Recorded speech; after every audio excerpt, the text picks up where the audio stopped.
Hello. Okay, thanks. So in this talk, I'm mostly talking about how we can avoid corruption propagation, and then my friend Apur will continue with giving some important advice for the DBA. So in this talk, what I'm covering here is that corruption, right? So who likes corruption, right? So when and how we can detect those corruption more reliably, and then we should avoid that particular corruption so that it won't go in your backups, and then it may have a lot of problems with that. And then we have some advices for a Postgres DBA, such as whether to choose vacuum or a vacuum full, then how you can tune auto vacuum, and then you're supposed to manage temp file generations, and then why to use a database connection pooling. That then these particular points or advice can be covered by a put 10. So corruptions, right? So how many of you have seen this kind of errors? Could not read from a block, then invalid page header, and missing chunk number. What do they suggest? They suggest a data corruption, right? And you are all in trouble when you see such kind of errors in your logs or in error message. Then you almost lost some kind of data, right? And when you see such kind of errors, right, then it tells you data corruption, and then you think of recovering that particular data, and then you go to your backups. Then have you ever validated your backups corruption free? Have you ever validated that backup before taking a backup at the first place? If not, then you are still in trouble. Right? So, what corruption can do? Right? If you have data corrupted, right, and it may end up in an execution phase, then it may have your data result set is totally different than what you expect, right? Or it might end up in a crash, and then you again in a trouble, right? What if that corruption in a backup, right? If it is in backup, then you need to compromise with your recovery solutions. Then you need to have to go with whatever data you can able to recover, and then you need to lose the data which got corrupted. Then what should you do then, right?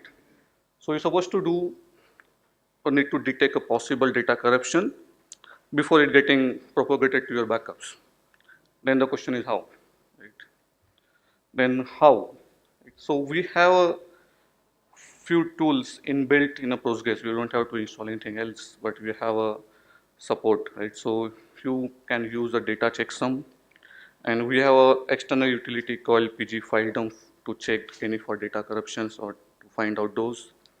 You can make use of PG dump all and PG dump and then try to restore that. And we have a PG cat check where it's a catalog integrity checker. So you can run those to find the catalog corruptions.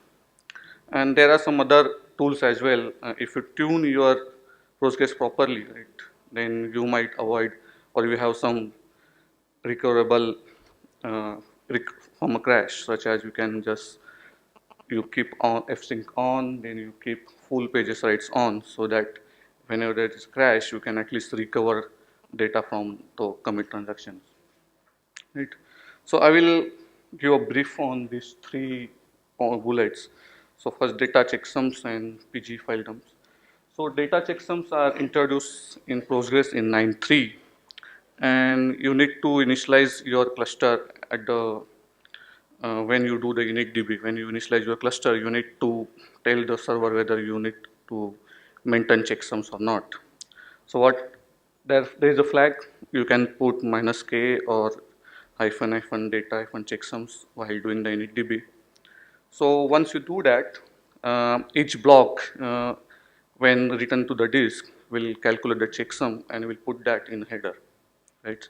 And when you read back that particular block, that checksum is recalculated and again checked with what you find in the pitch header. So if there is any issue with that, it straight away throw error at that point itself, right? So you make sure you on that particular switch, and you always make sure your data is valid one, right? But of course, right, each time you need to calculate a checksum, each read needs to recalculate the checksum and need to check with what we have in PG header file. So it's always incur with some performance penalty, right? But it's always trade-off between a security versus a performance that the DBA has to decide what exactly they want. Sometimes you might need to, when this particular checksum error goes, right, you get state of error and that particular transaction get aborted. But you might want to just keep that particular, so instead of error, you are happy with the warning, right? So if you want that kind of error, you just have a GUC set with ignore checksum failure, you just set it to true, so that checksum failure will be ignored. Ignore means you will get a warning, not an error.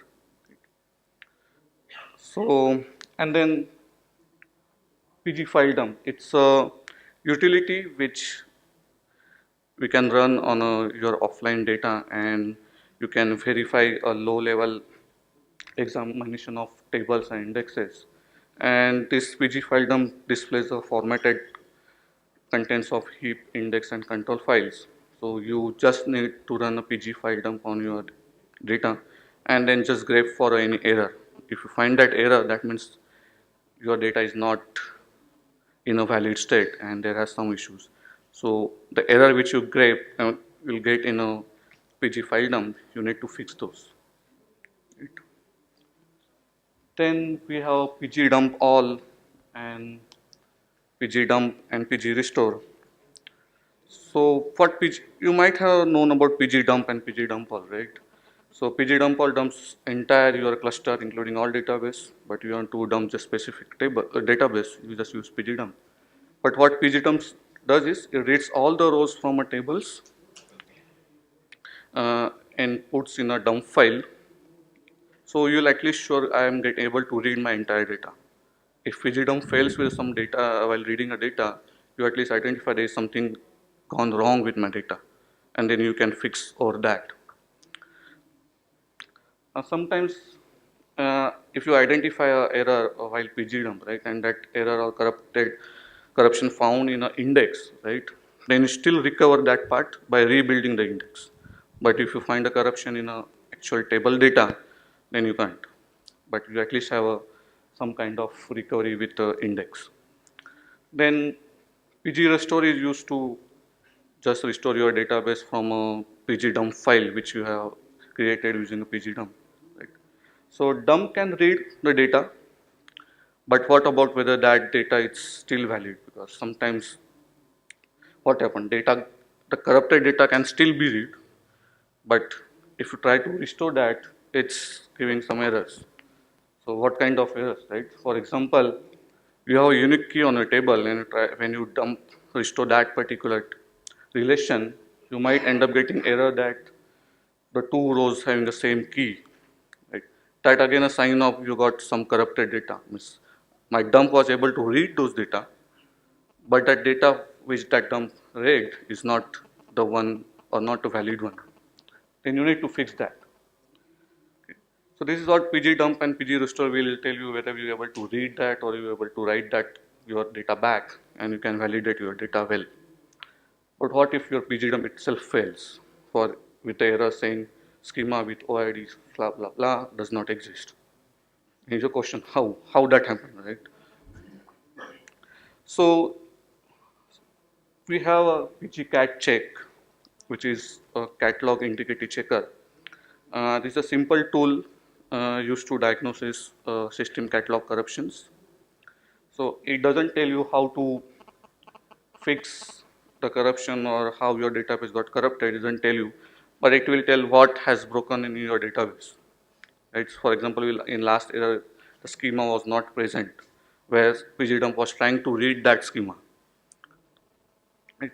So this particular integrity checker gives a detailed information about what is broken. So a DBA can read those error and then he can utilize those information or error message to diagnose, and you can have a more recovery options and you can fix those corruption. Right? So what he actually reports such as value in pg class dot rel namespace that is not present in pg namespace dot oid. Right? So the schema error which we got, it's something that oid is not present in a pg namespace, but that oid is referred in one of the pg class entry. That's indicates some kind of catalog corruption. Right? So this pg cat check is implemented in around Postgres 9.4, but it supports all the versions since 8.4 till the current one. Right. So what pgcat check is gives when you run the pgcat check, it gives a one-line summary of that, saying progress done, and then it shows what are the inconsistencies which you have with some warnings or errors. So when there are inconsistencies or there are some problems it finds, it gives a two-line description of each that problem in form of notice. It's because we don't give any error because we need to continue to the entire, we need to scan the entire catalogs. So notice says, for example, when PG class row has invalid rel namespace 2450, so no matching entry in PG namespace. So when that happened, when OID of 2451 corresponds to rel number 4, is when that read, it's fine, there is a namespace, rel namespace which 2450, but corresponding PG namespace has no such entry.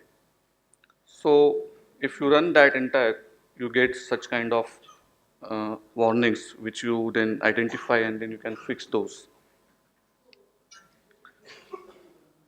So this is what we, which you can detect some of the detection, and then how you can, and then your goal is to avoid that, right? So before taking a backup, you make sure that your current database is corruption free. So what you do is supposed to run a pg dump and restore to check you can able to read and write data. You might run pg cat check to identify whether you have some missing OIDs or missing catalog entries. So you run that and you validate your current database. And if you identify that that corruption already happened, right, then you must fix that before sending that into the backup, because most of the backup solutions are, they are not checking for any whether that data which I'm backing is valid or not. It's a DBA responsibility to make sure that the data which they are valid backing up, it's valid. And at the time of recovery, before replacing your old copy, make sure the data which you are replacing or the backup which you are replacing is corruption free. If you read from that corrupted backup, then you might end up in a crash or something else, and then backup again will propagate to some else.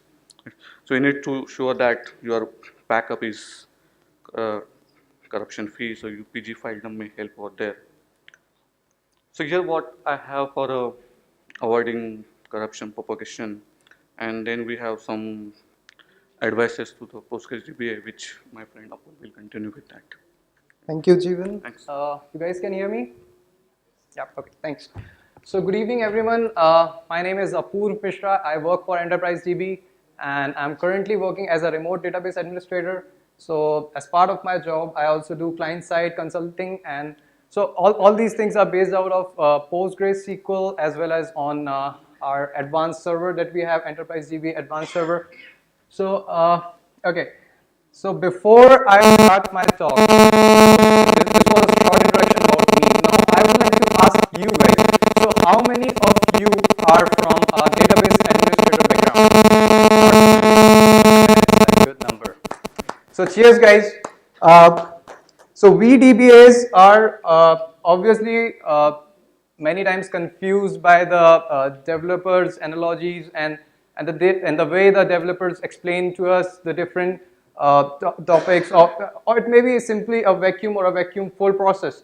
So when you go on the field and when you put your things on your system and you have to decide, so it becomes a pretty tough job for a database administrator to take a decision. So one of those things are, as already I guess the Robert started with it, vacuum. Then I think Ramachandran also mentioned it. Himanchali also shared some thoughts about it. So everyone was talking here about vacuum and vacuum full. I would like to give you the answer to the question how to choose between vacuum and vacuum full. Now, just for those who don't know the difference, when you do a vacuum operation, so although the space is reclaimed, but it is not given back to your OS. Whereas in case of a vacuum full, the reclaimed space is given back to your operating system. Now that's a definition. How would you implement in the production? So this okay. So secondly, these are very much case dependent thoughts. So it might work for me, it might not work for you, or it might work for you, it might not work for me. So these things will be done by a trial and error basis, or you need to think a little logical. So when you're deciding upon vacuuming a table, so suppose you go for a vacuum. So just think about it. Whether your table is going to expand to its original value. So suppose it was 100 gigs of table.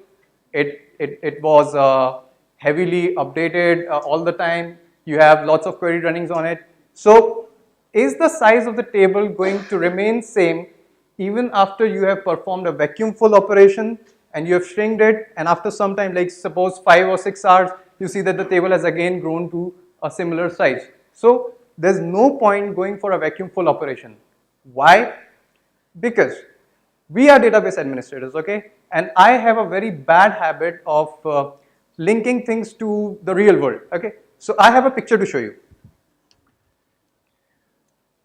It's tea time. So I know it's late, so okay. So what this picture shows is, if you can see the vendor, so it's pretty easy for the vendor to fill these glasses because they are standing there in upright position. So it is very easy to fill these glasses. You just have to move around and fill the glasses which are empty, or for someone to pick a glass which is already filled. Whereas in the second case, and sorry for the picture because I didn't get a better picture. So in the second case, you can see this is an unordered stack of these glasses. So in this case, the vendor has to manually pick it up, put it, fill the glass, serve you. So there's some extra effort that is being done in the second case. This is what I want you to just think about before you are choosing between a vacuum and a vacuum full operation. So the point is, the database might have to perform an extra job. Now, if a database has to perform an extra job, is it worth giving the database the extra job? Because reclaiming space from OS could sometimes be costlier than rather having the space in hand inside the database. Secondly, there are production instances in which you don't have the downtime flexibility. So if you are going for a vacuum full, you obviously have to plan your downtime, and you might have to spend a considerable amount of time doing a vacuum full operation, because vacuum full basically writes everything again to a new file. And this operation is not only costly, but also it requires, if not double, but at least the same amount of space on the OS to be free for performing this particular operation until the operation completes. Obviously, the end result is much better that you have some amount of space reclaimed back to the OS, so the storage guys will be, hey, we got the space back. But think about it. Again, think about it. Why I'm emphasizing about think about it, because so it might be a situation where you have a small table on which you just perform reads. Now, it is always beneficial to have a sequential scan done on a smaller table rather than doing a sequential scan on a bigger table. So if you are going for a data warehousing, so in those scenarios, so you might consider doing a vacuum full operation after you have updated a batch of inserts, or you have updated a batch of updates on that particular table. So this was about vacuum and vacuum full. Okay, so there was a guy who had a small problem that once he inserted some amount of rows and then he updated those rows, he got some query statistics changed. So his problem could have been resolved either by performing a vacuum full operation, as I already told you, but that would have been a manual job, and that is not something that I would recommend to a person or a DBA who is on a 24/7 basis working in shifts. So you cannot go to each and every table on a client's database and perform vacuum full operation. So give the job to Postgres. How? We have auto vacuum. Yay, you already know that. So what's new? Okay. So the new thing is you need to think about tuning auto vacuum. So if you are not tuning auto vacuum, you are basically doesn't helping the system. So you have just turned on the parameters. Again, as I told you, this is case specific. So it might work for your case. It might work for your scenario. You might be having small tables. It might work for his scenario if he's performing just 200 rows update. But you need to think about your scenario. So here I will discuss a few parameters which are pretty important from the auto vacuum perspective.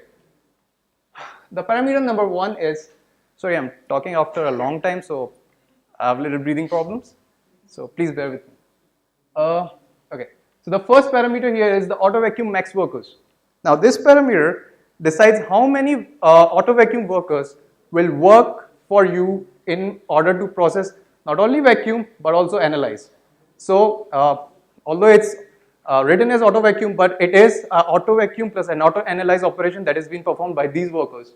So on a production heavy, on a write heavy system, I would prefer that you increase this default value of 3 to around say 10. But again, test it. Yes, sir, I'll have your question at the end. Okay. So the next parameter is auto vacuum nap time. Okay. It is always, I mean, it was for me until Robert explained it to me. I always tuned this parameter incorrectly.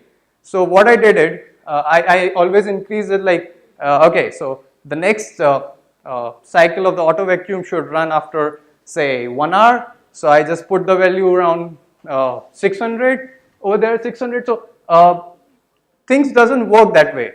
Now what this parameter does is it gives the daemon a time based on the per database basis on which it will execute the auto vacuum on that database. So now suppose if you have set it to 600, you have 10 databases, so it will be around 60 minutes after that your next auto vacuum will start.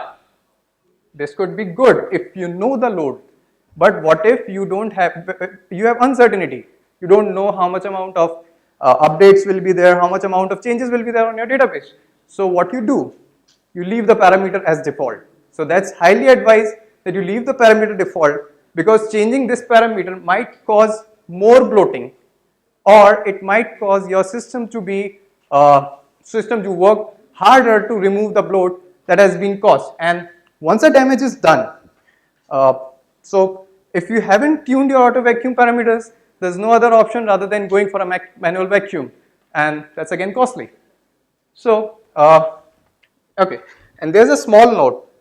So auto vacuum max workers, if you increase its value, so you do need to check your max connection and your memory requirements, because they might also as well change, because max workers are deducted from your max connections, and obviously your memory requirements will also increase because this process will occupy your maintenance work mem as well. Okay. The next parameter is auto vacuum scale factor. Okay. One more parameter that you should avoid changing for a complete database. That means you should avoid changing it in your PostgreSQL.conf file. Rather change it in your table. If you have a big table, suppose if you have a table of around 100 GB and you have set this parameter to 0.1, so that's around 10% of the table. So that 10 GB table. So whenever there is a change of 10 GB, then only your auto vacuum will work on that particular table, which is a very bad thing to do. You should never do a bundled vacuum on a particular table, because it might cause your system to slow down, you might face performance issues. So the good thing to do is always change this value in your table wherever you feel like, rather than going it for the conf file. The next parameter is the auto vacuum cost delay. Auto vacuum cost delay, this is often changed to 50 seconds, 60 seconds. But what's the purpose? Why are you increasing the auto vacuum cost delay? Why are you increasing the delay for the auto vacuum to process? If you are having a write heavy system.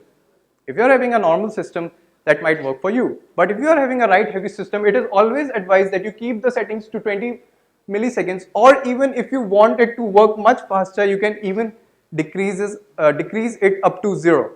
But be advised, these are just advices. It might work for you, it might not. So you need to check it with your system. Just change these values, just try it on your system, see how the performance you get, check the CPU output, what's the load you are getting, how your system is performing. All these things needs to be changed and checked, sorry. Okay. So the last factor to be tuned is auto vacuum cost limit. Auto vacuum cost limit, it is always on a write heavy system set too low. So a cost limit of 200 is, it is pretty low. So you need to increase it to around 2000 to 10,000 based on your settings, based on your particular infrastructure and architecture and your client connections and your transactions. So the next one is in configuration tuning is the track of temp files. So if you need performance gain, there are some times that you need to think beyond query tuning. So your query might be performing well, but it might be something it is doing at the back end that you are not seeing, which is causing its slowness. One factor could be the increase in temp file generation. So, okay, what is a temp file? So, in general, if you get a general definition, so whenever the workmem size is over flooded with your query execution, so whenever your workmem cannot handle your query sorting operation, so it might spill to IO file and generate a IO file on your system, which is a temp file. Now, as everyone knows, a IO operation is always costlier than a memory operation. So it's always better to keep your things on the memory rather than, from the performance perspective, rather than going for the IO sync and working on with IO changes. It also causes IO contingency. So how would you track the temp file generation? So it's pretty easy. There's a parameter that you can turn on for temp file logging in your logging parameters. Once you have turned that parameter on, you can use an open source tool named PG Badger, and you can generate a PG Badger report from it. There's a section which is marked specifically for the temp files, and it will show you the count of temp files, the size of temp files generated, as well as the timeline on which they are getting generated. So you will basically have a map of how the temp files are generating. Now, the solution could be increasing your workmem at the cluster level, or it could be per session basis. So you can, it's always advised to increase it per session basis for the queries that are causing the temp file, rather than increasing it for the entire cluster, because of this particular note. Workmem requirements is per operation base and not per session base. So this is also a disclaimer. Last one in the queue is database connection pooling. Okay. So why do you need a database connection pooling? I already have an application pooling at my end. I don't require a database connection pooling. Very well, you don't require a connection pooling because you already have the infrastructure. Let's suppose you don't have an infrastructure to support 2000 max connections. You only have an infrastructure to support 200 max connections, but you want your application to handle at least 2000 connections at the application end without erroring out. What is the solution? A simple solution could be using open source connection pooler. It could be PG Pool, it could be PG Bouncer. PG Bouncer is always a pretty simple tool to configure. It is pretty, it's pretty much to the point. So if your main goal is to do connection pooling, so I would recommend that you take PG Bouncer into consideration. Now there's also one more picture that I need to show you. This one isn't from the real-time scenario. I mean, not the practical real-time scenario. So this particular scenario, you can see a PG bouncer can also. Do you have a question? Sorry. So a PG bouncer can also work for abstraction. So if you don't want your application developer to know the exact address of your database, so what you can do is you can simply install a PG bouncer at the client end, and you can point the PG bouncer to any other PG bouncer or to directly to another database. So what this will do is this will provide some abstraction from the developer, from the application developer. So all you need to tell him is, okay, the host name is localhost, the port is 5444. You can use 5444 also. So he will never be know, or even a hacker might never know where exactly your database is pointing to. Another good thing is you can use multiple PG bouncers and connect two PG bouncers to a single PG bouncer. What this will do is it will help you in case like you need to change the database pointing to some other location. Suppose you moved your data center to some other location. If you want to change the IP and you have 600 application servers, so are you going to change each and every application node, each and every configuration file on the application side? Are you going to change the application developer's code? Or you can do this, you can simply change the PG bouncer settings to point to the required location, and that's just a one file change and we are sorted. So that's all from my end. I would like to conclude all the topics. So Jeevan has discussed about the corruption propagation. So you need to check upon the corruptions. You need to check they don't replicate to your database backups. You need to follow certain advices that I simply gave you for tuning your databases. And these are a few references that I've used. That's it from my end. If you have any questions, you can throw to me and Jeevan. Questions? Yeah. Yeah. The case of Drupal 6, what I've seen is after increasing the number of AutoVacuum workers and then snap time, so I could sort out the issue. Otherwise, what was happening is the table will load in such a way that 300 MB database used to show 45 GB. Okay. Okay, in Drupal 6, we had this specific problem that after increasing number Right. of workers and nap time to 10 minutes and then the number of workers to 5 to 10, so then my database is not at all growing, it is 300 MB, 300 MB only. Okay. So that's a good case study that we have also here. So like I said earlier, it might work for your system, but it might not work for her system. So it cannot be worked. But what I wanted to convey is that you need to keep a check of these parameters that I mentioned earlier whenever you are tuning AutoVacuum. Any other? Yeah. There was only one database in that particular. There was one database. Okay. So how many nines are supported for a high availability deployment? So if you have two app servers, so as you mentioned, PG bouncer will be there.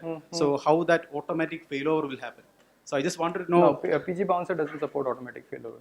So if So you need to use PG pool for that, or there are other enterprise versions available for doing this same thing.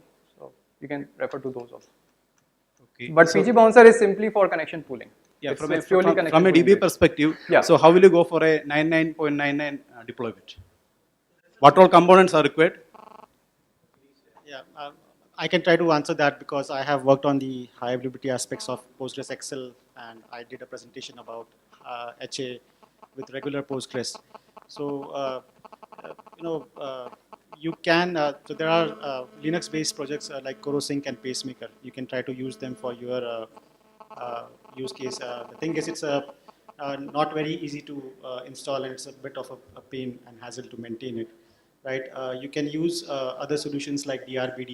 You have a network-based device block, and your data resides on the master, and it gets replicated on the network to another machine. That is possible. You can also come up with your own custom solutions, right? So you have your replica running on another node, and you have some kind of a monitoring going on. Especially in an AWS kind of an environment, they themselves will tell you if the master is down or not, right? The main issue with HA is, how can you be sure whether the master is indeed down or not?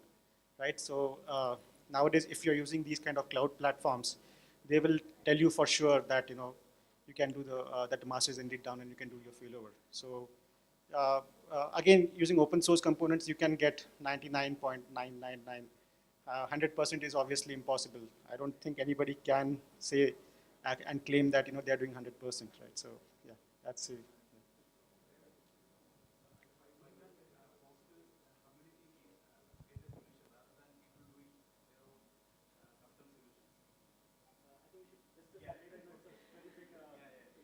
I, I, I would like to give some answer to your question. So what we can do is we can set up a voice cluster, that is Red Hat cluster suite, an active passive PostgreSQL database. Then run PG bouncer in both the nodes. When the database switch over to the other node, automatically that second PG bouncer will act. That way you will get 99%. Along with the replication, when you promotion of the replication, right? So that is also possible. But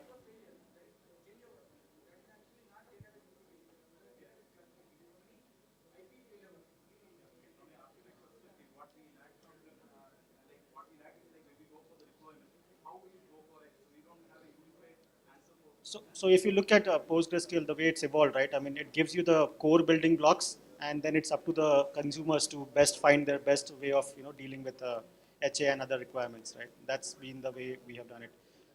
In projects like Excel, where it's a distributed model, you have to provide HA, right? So that's why they are focusing on internal HA solutions.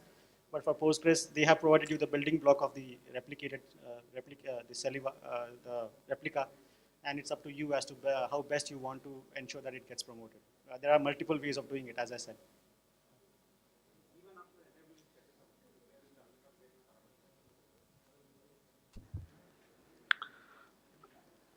Yeah, right.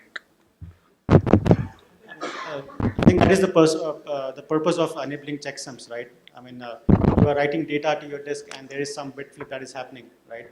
And when you read it back, obviously the checksum will not match, right? And that is the purpose of the checksum, to tell you that there is some kind of corruption happening. And the idea is to catch it as early as possible. As Stephen mentioned, you cannot wait it for 6 days or whatever. You don't know when the corruption actually started. So with the checksum, you can actually detect it at the next possible opportunity.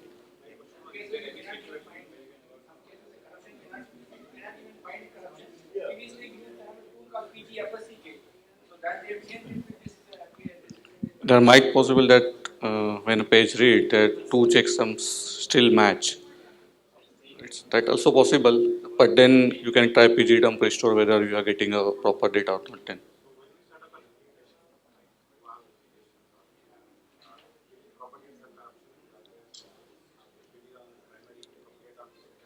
Yes, yeah, it will. All right, I think we have run out of time.